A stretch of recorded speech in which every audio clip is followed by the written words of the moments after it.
Joining me now is the former two-term governor of Ohio, John Kasich. He's a New York Times best-selling author of It's Up to Us, 10 Little Ways We Can Bring About Big Change. He has recently joined MSNBC as a political analyst. Governor, good to see you again. Thank you for being with us this morning. Yeah, Ali, just two things. So first of all, when I heard the Trump soundbite here sitting in the studio, I didn't know whether that was Trump or whether that was an opening from Saturday Night Live. I was just laughing at it. Secondly, the CNN, don't believe the CNN story. My heart was never not in it. But, you know, when you get to the point where that was never the case, when it got to the point where it was mathematically impossible for me to stop him, I was on a plane getting ready to do a fundraiser, but there was no way I could go down there and do a fundraiser and take money from people when I knew it was basically over. When I got out of the plane and I went in the building, first person, of course, I called was my wife.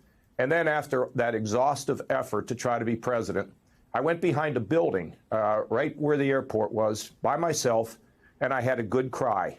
And then after talking to some of my friends and advisors, I then got in a car and I went to my daughter's school where they came and gave me a hug. And I said, you know, girls, it's over for this time. So don't believe everything that they report, Ali, because it's not always accurate. Well, that's the benefit of having you here to tell us the story yourself. Let's talk about this. There you go. The idea that it's mathematically impossible is what keeps a lot of people out of these races, particularly against Donald Trump. Now, it may be that it's becoming more mathematically possible to beat him, but the truth is he has, either through his threats or his insults or his momentum or these rallies or the name calling, he manages to keep people out who otherwise might be in, and it looks like there's some possibility he can do that again. Now, others, like Olivia Troy said yesterday, don't get obsessed with whether it's Trump or DeSantis. The party's still going in the wrong direction. Yeah. This is a different time. In 2016, he was given almost $1 billion worth of free press. One of the networks would actually cover a podium, an empty podium, before he even got there. So this is a different time. And then, Ali, think about this. The Republicans have really lost the last three elections. They lost the presidential election. In the midterms, they were drubbed. Special elections, they're losing. This is really a ticket for losing. You know, Trump said, you're going to get tired of winning. No, the Republican Party should be getting tired of losing. And let me remind everybody, the Republican Party was my vehicle, never my master. I'm an American long before I ever thought of myself as a Republican. I happen to be a Republican because I believe that government has a place, but it usually should be a last resort, not a first resort. And do I think that somebody could beat this guy? Well, the party's going to have to wake up and decide whether they want to win. If they don't want to win, they keep doing this, they're going to keep losing. And if Trump runs for president, God bless us if he would run. I don't believe he could win. And thank God he would lose, because this is the wrong direction for our country.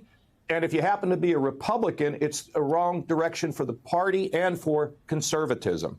I'm always curious about what people like you think should happen, because last month Politico reported about sort of members of the GOP trying to plot against Trump. It's writing, the big fear is that, like in 2016, the number of challengers to Trump will jump into the primary and linger too long, splitting the field and allowing Trump to win. And some of these top Republicans are meeting with potential candidates and telling them that if they want to run, they should by all means do so, but they should also be prepared to drop out well before voting begins in order to make sure that the GOP puts their best candidate forward against Biden. Your thoughts on that analysis?